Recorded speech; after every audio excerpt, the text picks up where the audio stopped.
Pretty Polly met brains, sterk vrou, dinamiese vrou en sy is ook 'n baie liefdevolle mens. As sy inkom, die eerste ding, sy laat jou voel, ons is baie goeie vriende, al het ons mekaar na 'n lang tyd gesien. So Melanie de Blanche is a community activist in the Southern Cape, but also in South Africa. She works alongside her husband, Peter de Blanche, and they are actively involved in advocating locally. So that's George and Mossel Bay, with a strong focus on community issues. En ek het nou opgetel, those community issues focuses also on the rights and the well-being of children. Her participation in the public demonstrations, die onthou mos die demonstrations wat het gehad het oor die Bella Bill. Yes.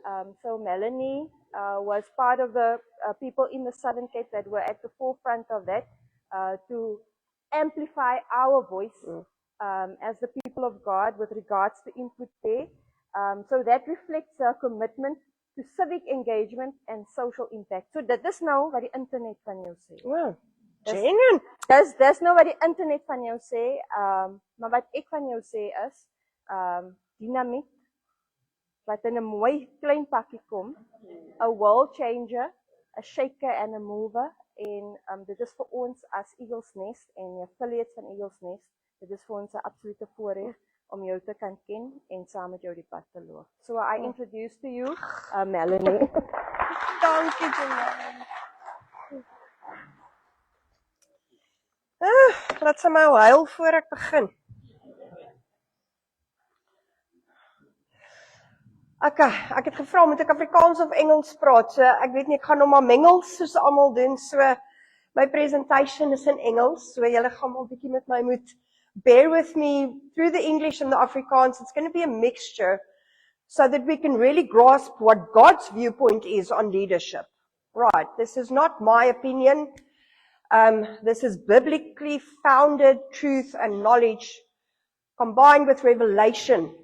Right. So come with me on a journey. Kingdom leadership, there's a couple of definitions. Two of the people I really love in leadership is John Maxwell and Miles Monroe. So their definitions are, leadership is influence, according to John Maxwell. Nothing more, nothing less. It's not about position, title, or authority. It's about your ability to influence others in a positive direction. Right. Miles Monroe said, leadership is the capacity to influence others through inspiration, motivated by a passion, generated by a vision, produced by a conviction, and ignited by a purpose. Right, so the two words I keep on hearing is influence. Your ability to influence makes you a leader. So for all of you that sat down when we said, leaders rise up, you don't live in isolation. You have a family. You influence your family.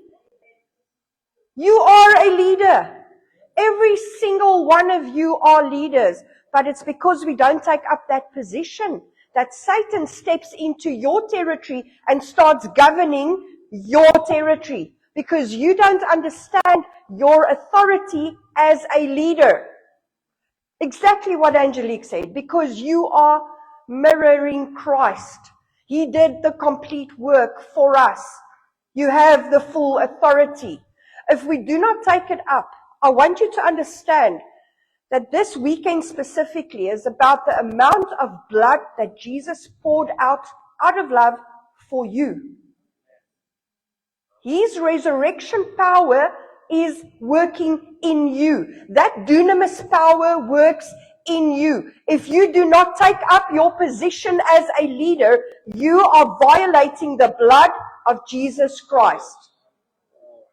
So I stand with Angelique. We are unapologetically speaking truth today to ignite the fire of the Lord Jesus Christ in you, in your life, in your family, in your community, your town, your province, your country, your continent, and this world. You are supposed to be an atmosphere dominator.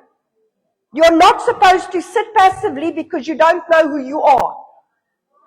Your identity in Christ is what gives you the legal right and the authority to pick up your mantle. Pastor Yanni is not the only one with a scepter and a mantle. He led the procession yesterday for you as an example.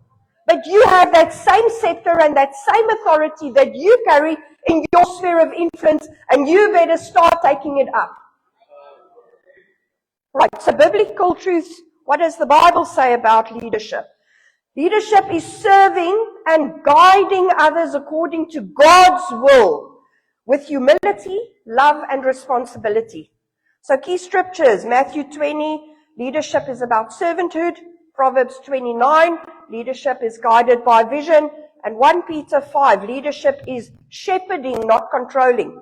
Right, so biblical leadership is about serving, guiding, and influencing others in alignment with God's heart and God's purpose. So worldly leadership is casting the vision and influencing according to your values. As kingdom ambassadors or governors, the Eagle's Nest governors, we are a mirror of God's influence. What does He want to accomplish on this earth? And it's about Genesis 1:26. We all know it by now. You're placed on this earth to rule and reign, to take dominion. Not to dominate people, but to rule and reign your territory. So the verses, whoever wants to become great among you must be your servant, and whoever wants to be first must be your slave.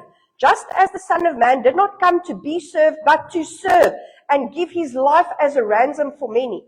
So it's about serving. There's the first clue about what type of leadership example Jesus brought.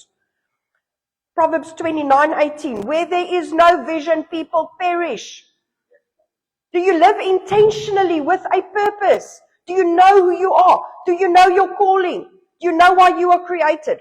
I struggled with this the biggest part of my life because I was pulled out of my mother's womb by forceps, 18 hours in labor, and I was a very aggressive little baby, a difficult toddler, a difficult teenager. I was always interested in fighting for justice. It's unfair, I will stand up, and no one knew what to do with me. Now, I had to struggle for my identity for so long. But I was created to fight for women and children, to fight for the weak. That's why God made me a warrior, a little fighter. That's my identity. Ezekiel 2:3, I will send you to people, and you better speak what I tell you to speak. If you don't, their blood will be on your head. So He made me as hard and stubborn. He says there, my heart as hard as a diamond, because I'm sending you to stubborn people. That's why I come across as stubborn sometimes. People think I'm just obstinate, but I'm not. I'm in my calling. But it wasn't until I understood that calling, working for Christ, not as an attorney fighting for my own pocket, that it came into fruition. So you better find out what you are created to be and to do on this earth. You do not compete with anyone else. You stay in your lane. We're supposed to be wall builders like Nehemiah, standing on that wall, your portion only. You don't have to build the whole wall. You don't have to be an attorney fighting for legal rights. I don't have to be in business. That's my husband's job. You all have a calling. You all have a purpose. But please start taking up your positions on the wall and stand there. 1 Peter 5:2, be shepherds of God's flock that is under your care. That means your children is your territory.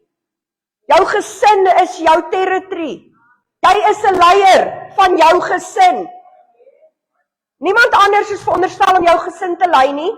Nie die regering wat vir jou sê op 11 met kinders sal leer om kondome op te sit nie. Jy is veronderstel om jou kinders te lei. Don't give away your authority and your power to anyone else. Under submission of governments and under the authority of God. But you have the authority to lead. And you better find out what your territory is. Because you are a shepherd of the flock that God put under your care. Watching over them, not because you must, but because you are willing, as God wants you to be. Not pursuing dishonest gain, but eager to serve. Not lording it over those entrusted to you, but being examples to the flock. Right, so why do we talk about leadership? I'm not sure, sorry, if you can go on the next slide, because we are in a war. Satan came to steal, kill, and destroy. We speak it, we preach it, but are we aware of what's going on in the world? Charlie Kirk was shot because he stood up for values. Your kids are being taken over by a worldly system. Social media is the biggest influencer of your child's education and value system. And from children, we get families, families go into communities, communities go into towns, towns into provinces, provinces into countries, countries into continents, continents into the globe. There's a global takeover of the world by Satan because we are sitting passively, because we think that I'm not a leader, I don't have authority, I can't make a difference. Why should I vote? Why should I stand up? What am I? I'm a one person. Satan is taking over because as a one person, you're sitting on your ass, not standing up, joining with other people, taking hands. We cannot sit passively anymore, being fed fat by our ministers, being very comfortable. God did not equip you to be comfortable. He equipped you to go out and to start doing your calling and anointed job. And there's no such thing as a job, it's a calling. Right, there's a war, physically and spiritual, Ephesians 6:2. For we wrestle not against flesh and blood, but against powers, principalities, rulers of darkness of this world, against spiritual wickedness in high places. This is a reality. There's a battle for your mind. My mother commits suicide because of depression. The first battle is between your mind, your heart. Your wounds, your soul wounds cause you to play it small. We need to get healed very quickly. The Bible says that Jesus came to set the captives free. He talks about healing, and the word is sozo. Salvation, healing, and deliverance. Because as long as you are wounded, you will not step into your authority. So Satan will keep on telling you, oh, you're a nobody. Nobody loved you. You were molested as a child. Your mother committed suicide. You're too difficult. You're too small. You're too big. You're too much. You're too little. As long as you're playing it small, Satan runs your territory for you. So please wake up to the reality that there is a war for your mind, your sanity. There's a war on your marriage. There's a war for your child. Jeffrey Epstein, we all know what's going on in the world.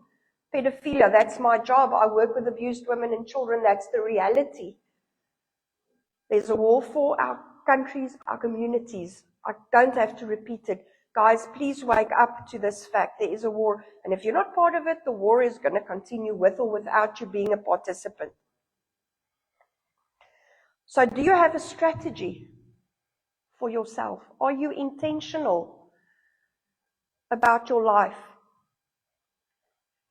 Or is it just passing you by because we're all in survival mode, trying to get through the next fuel crisis at R8.65 increase on diesel? This is what we're all worried about. How is it going to affect my job, my food, my housing? We serve a God of abundance. You're kingdom ambassadors. We're supposed to govern over things like this. But instead, it governs us. We're in survival mode and we have an orphan spirit. And I want to tell you today that you are not an orphan. You are a son of the living God. We need to start activating the abundance, and the guys dealing with stewardship and kingdom economics will empower you on that. These are the times we are living in, and you are a Esther and a David. You are a king and a queen. So who knows, but that you have come to your royal position for a time such as this. You need to have a clear understanding of your identity. Now, yesterday, we all walked through these gates. We have the revelation, we're now sons. It's a revelation in our minds. I need to step up. I'm a leader. Those that sat are now ready to stand up. But now you need to enter into the gates. It's a new season. We need to transition from revelation to action. There's a call to action and obedience, taking up your position and authority as sons. It means we cannot sit here and just hear about these things. It means you need to start taking dominion in your family, your job, where you are placed, where the Lord gave you a career as a volunteer. I don't know where you work. If you're a grandmother, you've got influence over your children. So we need to understand that we are a royal priesthood. We are king, priests, and servant leaders. We are a chosen people, a royal priesthood. Priests who rule and reign. So there's a duality. We all know Moses. He was the leader. He walked the people through. And then Aaron had to serve them. He prayed for them. He interceded. His toes and he got that blood sprinkles. He is a priest. He stands in the gap for us. Now the Lord is saying, you're not separate things. We are all in one. The royal priesthood means that I need to be a leader and a priest, a leader and a servant. You're not just the one. It's not just the pastor standing here in front that's the priest. You're supposed to be a priest and a king. You're a servant and a ruler. You are two in one. There's a duality in it. So the example of Jesus, John 13:12 says, do you understand what I've done for you? And this is what Angelique tried to tell you. Do you understand what I have done for you with my blood, with my life? I have set you an example that you should do as I have done for you. No servant is greater than his master, but he led, he served, he died, he did something. So servant leaders, the principles of humility, Mark 10, humility. Whoever wants to become great must be a servant. Jesus began washing the feet, and the last will be first and the first will be last. You are not more important than Jesus Christ on this earth. You have authority as a son, so I want to know if you know that as a governor, what does it mean? Governors sit in the office and they legislate. They make orders. They don't just sit in meetings all day. What they do have impact in the community. They make laws. They co-create with God. They speak things into existence. And I want to quickly just talk about the difference between praying and begging. Oh Lord, please help me to be patient today. Lord, give me patience.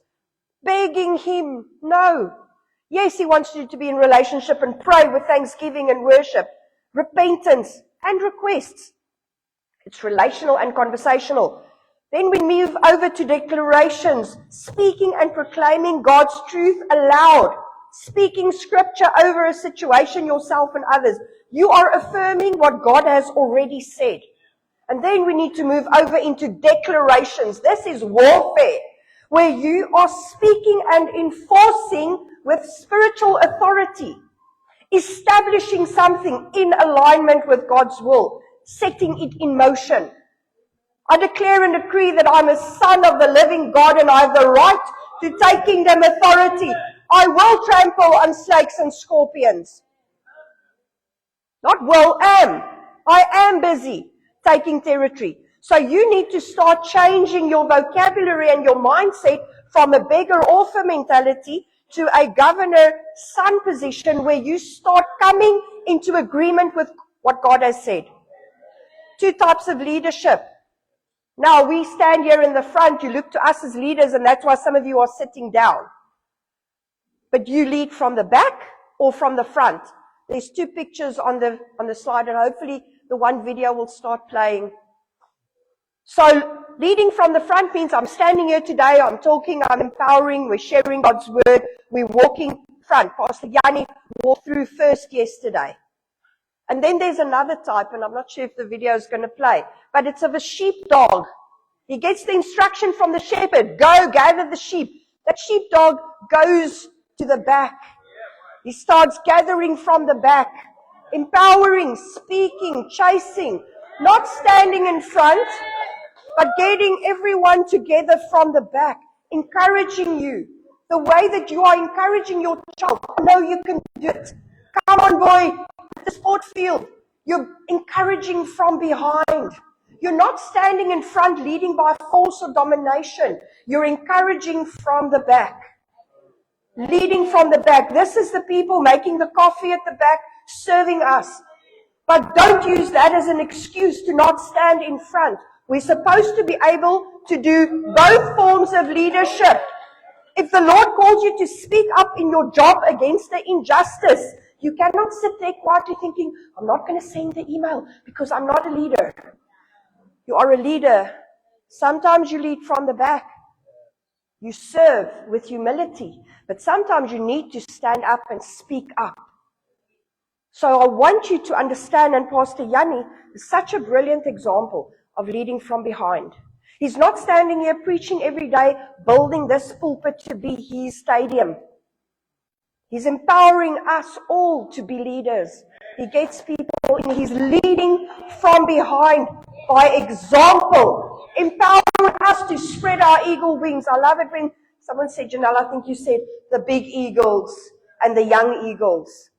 He's empowering us to spread our wings and become the eagles that God created us to be. Modern leadership, follow Christ's example. You serve, not for spotlight or for status, but to lead, empower, and guide others. You follow the mission, not your own ambition. It's about authority, not domination, and with humility, not pride. Right, what do we need for war? Battleships. Got 2 minutes left. We work together as one body, not competing, but complementing. We need to become effective in warfare, and we need to start rowing in unity. Right, so 1 Corinthians 4 says, let a man so account of us as of the ministers of Christ and stewards of the mysteries of God. Now that word minister is a Greek word called huperetes. It's an under rower, it's an assistant, it's an under oarsman. So in these ships, there's a captain or someone that gives instructions, and hundreds of guys sit at the bottom of the boat and they row on the instructions of a voice. So there's a picture of an under oarsman, the next slide please, where you can see where they sit below following the instructions of that voice. Jesus Christ is the one that guides us, and we need to start rowing together in these battleships. Rowing is an action, it's not a passive sitting down. So I want to ask you, who are you leading? Who do you have influence over? Grandma, your grandkids, your son and your daughter, in a workplace, over your colleagues, in a church, your community members, at an NPO, whatever you are working and walking, treading is your territory. Are you anointing your feet every day to take territory? Peter and I walked the Camino. We were traveling for 7 months, so not a day passed that we did not anoint our feet. We took territory on 25 countries. Because God said, ask me for the nations as your inheritance.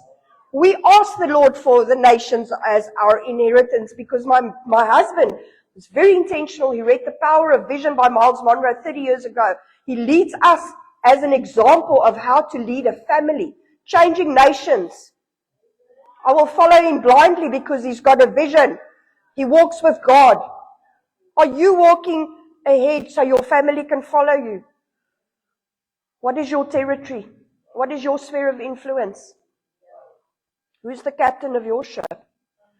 And the last question, who is rowing with you? Because those are the people that you have to identify, that you need to build up, that you need to encourage and empower to also have an impact through your example. So do you have a strategy? Or are you just floating by life because you're in survival mode? We need to do kingdom building, people. We are atmosphere dominators. We need to dominate the atmosphere. We don't take the temperature and test the temperature. We give the temperature when we walk into a room. Do we change the atmosphere, or are we changed by the atmosphere? So please get a grip. Get your battle plan ready. I want to know what is your authority, your idea about your identity. Are you willing to change from an orphan to a sonship because it's going to cost you your life, it's going to cost you your comfort? Are you willing to take up the mantle of a royal priesthood and take authority? Are you ready to rule and reign? I want to end off with a quote by Mary Ann Williamson. She said, our deepest fear is not that we are inadequate. Our deepest fear is that we are powerful beyond measure. It is our light, not our darkness, that most frightens us. We ask ourselves, and I'm asking you today, who are you? Not to be brilliant, talented, gorgeous, fabulous, a kingdom ruler, an atmosphere dominator. Who are you not to be those things? Actually, who are you not to be? You are a child of God. Your playing small does not serve the world. There is nothing enlightened about shrinking so that other people won't feel insecure around you. We are all meant to shine as children do. We were born to make manifest the glory of God that is within us. It is not just in some of us, it is in every one of you sitting here today. And as you let your own light shine, you will unconsciously give other people permission to do the same. As we are liberated from our own fear, our presence automatically liberates others. You are supposed to be an atmosphere dominator. You are supposed to stand up and lead. So I'm going to ask the question again. Will all the leaders please stand up? Thank you, Father God, that you anoint us today with new kingdom authorities as your sons and daughters. Thank you that we are here today to stand up for the call of action to rise. Father, we walked through the gates yesterday as kingdom priests. Thank you that you will now activate your power in each one of us, your dunamis power to take dominion in our territories. Where you sent us, Lord, we will be obedient. We will go, we will use our talents, Lord, for the taking of territory because you paid the price of your life for us to build your kingdom. Thank you that we can also set other people free, Lord, that are captives and slaves. Thank you that by leading through example, we can do the work that you gave us to do. We want to declare today, we want to do only the will of our Father today. Lord, we are standing up. We are taking up our positions in the boats with our co-rowers. And we will take over kingdom for you because you are the captain of our ship. We are empowered by the price that you paid for us. You are the front runner. You are the captain. We only need to follow you. Thank you, Jehovah Sabaoth, for giving us your example. Thank you that we are not afraid when we hear of war and rumors of war, Lord. Thank you that we will no longer be sons of orphans, Lord, but sons. Thank you that you are breaking this orphan spirit and poverty spirit today, that we can take territory in our communities. We honor you in the name of Jesus Christ. Thank you, Lord, for your blood. Amen.